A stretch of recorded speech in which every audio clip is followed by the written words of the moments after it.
Hi guys, I just want to share my recent commission. It's book from One Piece and this is my commission board.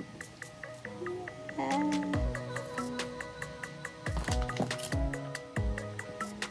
And this is my work in progress. I am still working on his clothes and his guitar.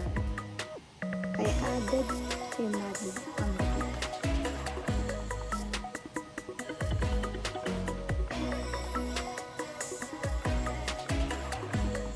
He's a bit detailed, but I'm enjoying the process.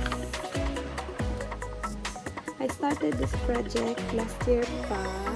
Wala naman siyang deadline, kaya okay lang naman mataglan.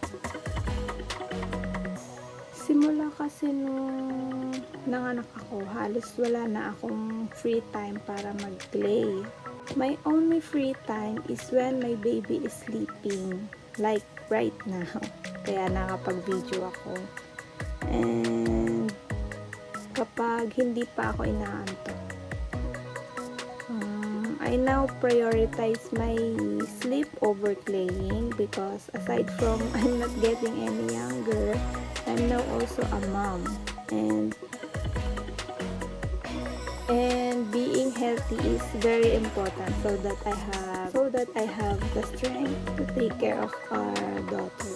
Ayun, wala pa ako kasing space dito para makapag-video ulit ng process ng paggawa ko kasi napuno na ng gamit ni baby.